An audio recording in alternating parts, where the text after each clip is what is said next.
ጤና ይስጥልኝ ክቡራትና ክቡራን የዩቲዩብ ቻናል ቤተሰቦች፣ ሰበር መረጃዎች መውጣታቸውን ቀጥለዋል። አስቸኳይ ፈጣን ሰበር መረጃዎች ዩቲዩብ ላይ ሲጫኑ ቀድሞ ለእናንተ መልእክት እንዲደርሳችሁ እና ዜናዎችን በፍጥነት እንድትከታተሉ የዩቲዩብ ቻናሌን ሰብስክራይብ በማድረግ የደወል ምልክቷን መጫን አትዘንጉም። ወደ ሰበር መረጃዎች። ትራምፕ እስራኤል በድጋሚ በኢራን የጋዝ መስክ ላይ ጥቃት እንደማሰነዝር ተናገሩ። ፕሬዚዳንት ዶናልድ ትራምፕ እንደተናገሩት እስራኤል በከፍተኛ ቁጣ እርምጃ በመውሰድ በኢራን ዋና የጋዝ መስክ ላይ ጥቃት ሰንዝራለች። ይህም በአሜሪካ እስራኤል ጦርነት ውስጥ ከፍተኛ መባባስ መሆኑን ገልጸው ኢራን የአጸፋ እርምጃ ካልወሰደች በስተቀር እስራኤል መሰል ጥቃቶችን ደግማ እንደማትፈጽም ትራምፕ ተናግረዋል። በግዙፍ የደቡብ ፓርስ የጋዝ መስክ ላይ የተፈጸመው ጥቃት የነዳጅ ዋጋ እንዲጨምር ያደረገ ሲሆን ኢራንም በባህረ ሰላጤው አካባቢ በሚገኙ የነዳጅና የጋዝ ተቋማት ላይ ጥቃት እንደምትሰነዝር አስታውቃለች። በተያያዘም ኢራን ወደ ኳታርና ሳውዲ አረቢያ ሚሳይሎችን ተኩሳለች። ይህ የእውነቶች መባባስ ከዚህ ቀደም ታይቶ የማይታወቅ የዓለም ኃይል አቅርቦት መስተጓጎልን ያስከትላ ሲሆን ከሳምንታት በፊት ከእስራኤል ጋር በመሆን ኢራንን ማጥቃት ለጀመሩት ትራምፕ የፖለቲካ ውጥረቱን ከፍ አድርጎባቸዋል። የመንግስት የነዳጅ ኩባንያ የሆነው ኳታር ኢነርጂ የኢራን ሚሳይሎች ዓለማችንን 1/5 የጋዝ አቅርቦት በሚያመነጨው ራስ ላፋን ኢንዱስትሪ ከተማ ላይ ባደረሱት ጥቃት ሰፊ ጉዳት መድረሱን ገልጸዋል። ሳውዲ አረቢያ በበኩሏ ወደ ሪያድ የተተኮሱ 4 ባሊስቲክ ሚሳይሎችና በምስራቅ በኩል የሚገኝ የጋዝ ተቋም ላይ የተሞከረ የድሮን ጥቃት ማክሸፏን አስታውቃለች። ዛሬ ማልዳ ኢራን በድጋሚ በኳታር የጋዝ ተቋማት ላይ ጥቃት የሰነዘረች ሲሆን ሚሳይሎቹም የሳውዲን መዲና ኢላማ አድርገዋል። ኳታር ኢነርጂ ዛሬ ማልዳ በተሰነዘረው የእስራኤል ጥቃት በፈሳሽ የተፈጥሮ ጋዝ ተቋማት ላይ ከፍተኛ እሳት ቃጠሎና ሰፊ ጉዳት መድረሱን ገልጸዋል። ትራምፕ አሜሪካ ስለ እስራኤል ጥቃት አስቀድማ የምታውቀው ነገር እንደሌለና ኳታርን በጥቃቱ ውስጥ ተሳትፎ እንደሌላት ተናግረዋል። ይሁን እንጂ ዘ ዎል ስትሪት ጆርናል ትራምፕ እስራኤል በኢራን የጋዝ መስክ ላይ ጥቃት ለመሰንዘር ያቀረበችውን እቅድ አጽድቀው ነበር ሲል ዘግቧል። ትራምፕ በኤክስ ገጻቸው ላይ እስራኤል በኢራን የሚገኘውን የደቡብ ፓርስ ተብሎ የሚታወቀውን ግዙፍ የጋዝ ተቋም ኃይል አጥቅታለች። እንደ አውሮፓ ለምታደፍኑ ኢራን ስለ ደቡብ ፓርስ ጥቃት ተገቢውን መረጃ ባለማግኘቷ ያለምንም ምክንያት በኳታር የጋዝ ተቋም ላይ ጥቃት ሰንዝራለች። ኢራን ምንም ጥፋት በሌለባት ኳታር ላይ ጥቃት ለመሰንዘር ካልወሰነች በስተቀር እስራኤል በዚህ እጅግ ጠቃሚና ውድ በሆነው የደቡብ ፓርስ መስክ ላይ ከእንግዲህ ወዲህ ምንም አይነት ጥቃት አትፈጽምም ብለዋል። ከንቲባ አዳነች አቤቤ የከተማው ነዋሪዎች ነዳጅን በቁጠባ እንዲጠቀሙ ጥሪ አቀረቡ። የአዲስ አበባ ከተማ አስተዳደር ከንቲባ አዳነች አቤቤ በመካከለኛው ምስራቅ እየተከሰተ ባለው ቀውስ ምክንያት የተፈጠረውን የነዳጅ አቅርቦት መስተጓጎል ለመቋቋም ነዋሪዎች የነዳጅ አጠቃቀማቸውን እንዲቀንሱና አማራጮች እንዲጠቀሙ ጥሪ አቀረቡ። ከንቲባዋ ባስተላለፉት መልእክት በአሁኑ ወቅት በመካከለኛው ምስራቅ በተፈጠረው ቀውስ ሳቢያ ኢትዮጵያ ጨምሮ ከውጭ ሀገር ነዳጅ ገዝተው የሚጠቀሙ ሀገራት አቅርቦቱን እንደ ልብ ለማግኘት እየተቸገሩ መሆኑን ገልጸዋል።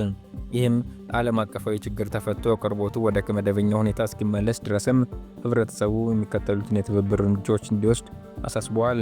በተጨማሪም የከተማው ነዋሪዎች ወቅታዊ ችግር በጋራ ለመውጣት አስፈላጊውን ትብብር እንዲያደርጉ በድጋሚ ጥሪያቸውን አስተላልፈዋል።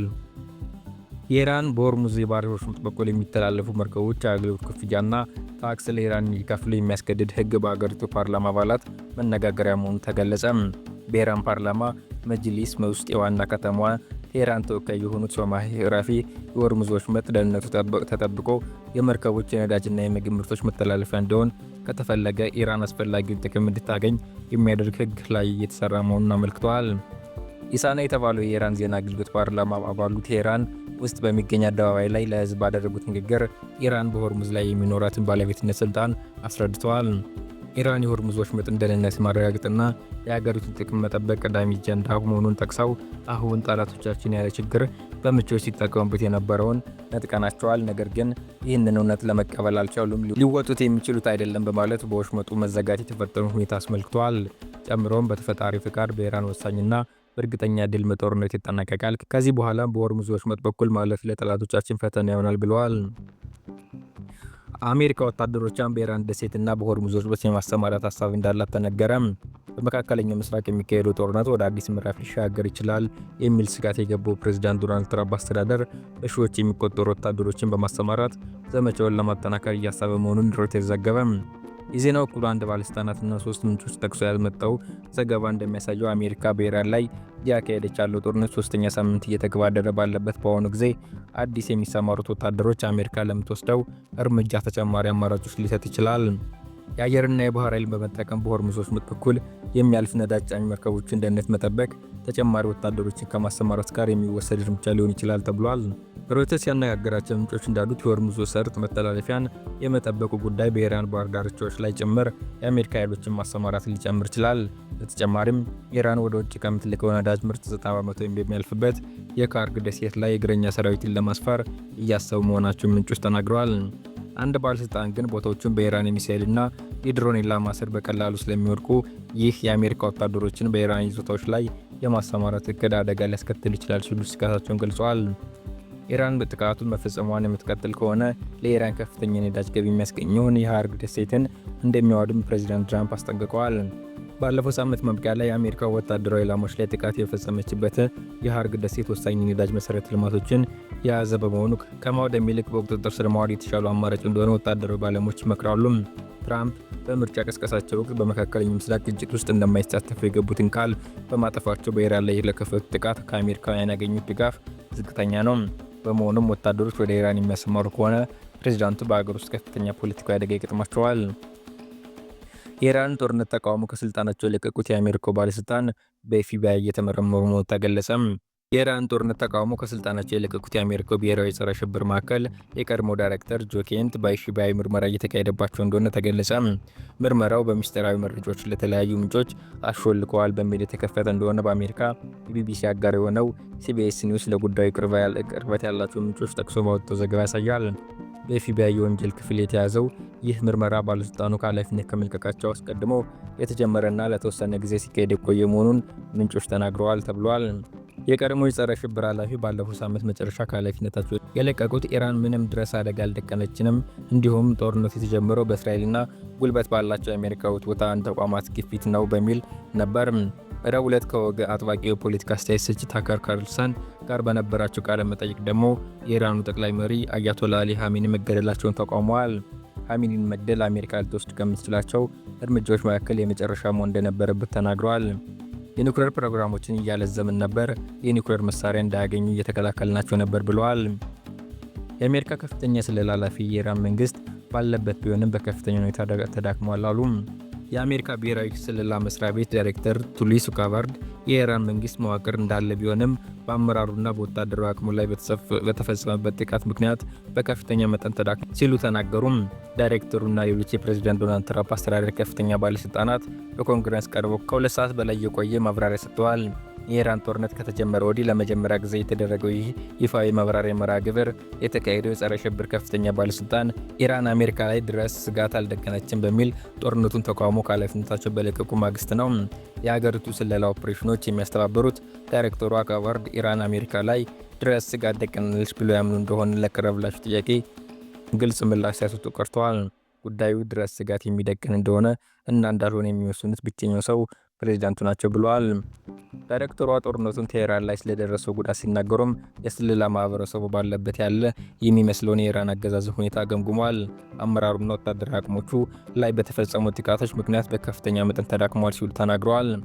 ኢራን ባለፈው ዓመት ከእስራኤል ጋር በተካሄዱ የ12 ቀን ጦርነት ወቅት ከፍተኛ ጉዳት የደረሰባትን የኒውክሌር መሰረተ ልማት መልሳ ለመገንባት እየሞከረች ነበር ሲሉ ተደምጧል። ለኒውክሌር ግዴታዎች ለመገዛትም ፈቃደኛ ለመሆኗን ቀጥላለች በማለት ለኮንግረስ ምላሽ ሰጥተዋል። የአሜሪካ ሴንትራል ኢንቴሊጀንስ ኤጀንሲ ሲአይኤ ዳይሬክተር ጆን ራትኬልድ በበኩላቸው ለረጅም ጊዜያት ኢራን ለአሜሪካ የማያቋርጥ ስጋት ሆና ቀጥላለች፣ በዚህ ጊዜም አስቸኳይ ስጋት ደቀናለች ብዬ አምናለሁ ብለዋል። የአሜሪካ መከላከያ በኢራን ላይ የሚካሄደው ጦርነት ከ200 ቢሊዮን ዶላር በላይ ተጨማሪ በጀት ጠየቀም። የአሜሪካ መከላከያ ሚኒስቴር በኢራን ላይ የሚካሄደው ጦርነት የ200 ቢሊዮን ዶላር ተጨማሪ በጀት እንዲጸድቅለት ለፕሬዝዳንት ትራምፕ አስተዳደር ጥያቄ ማቅረቡን አንድ የመንግስት ከፍተኛ ባለስልጣን ለዋሽንግተን ፖስት ተናገሩም። የተጠየቀው ገንዘብ የትራምፕ አስተዳደር እስካሁን ካወጣው የመከላከያ ገንዘብ የበለጠ ሲሆን በወጣው በጣም ወሳኝ የሆኑና በአስቸኳይ የሚፈለጉ የጦር መሳሪያዎችን ምርትን ለመጨመር እንደሚውል ተገልጿል። ይህ ከፍተኛ መከላከያ በጀት ጭማሪ ጥያቄ በቀጥታ በፕሬዝዳንቱ የሚዘርቅ አይደለም፣ በሀገሪቱ ምክር ቤት በኩል አልፎ ይሁንታ ማግኘት ይኖርበታል። ባለፈው ታህሳስ ላይ የአሜሪካ ሕግ አውጪዎች በከፍተኛ ነው የተባሉ 901 ቢሊዮን ዶላር የመከላከያ በጀት ያጸደቁ ሲሆን በወቅቱ ፕሬዝዳንት ትራምፕ ያቀረቡት የበጀት ጥያቄ ከዚህ ከፍ ያለ ነበር። ፕሬዝዳንቱ አሁን ያለንበት ጊዜ እየተረበሸና አደገኛ ወቅት በማለት በቀጣዩ የአውሮፓውያን ዓመት የአሜሪካ የመከላከያ በጀት 1.5 ትሪሊዮን ዶላር እንዲደርስ ጥረት እያደረጉ ነው። ከፍተኛ በጀት የሚፈቀድ ከሆነ አሜሪካ ታይቶ የማይታወቅ ሰራዊት በመገንባት አገሪቱን የደህንነቷን የተጠበቀ ያደርጋታል ሲሉ ባለፉት ጥር ወር ላይ ተናግሮ ነበር። 3 ሳምንት የሆነው የኢራን ጦርነት አሜሪካ ምን ያህል እንዳስወጣት በይፋ የተባለ ነገር የለም። ነገር ግን የተለያዩ ዜና ተቋማት አሜሪካ ኢራን ላይ በፈጸመችው የመጀመሪያ ሳምንት ጥቃት ከ11 ቢሊዮን ዶላር በላይ ማውጣቷ ተዘግቧል።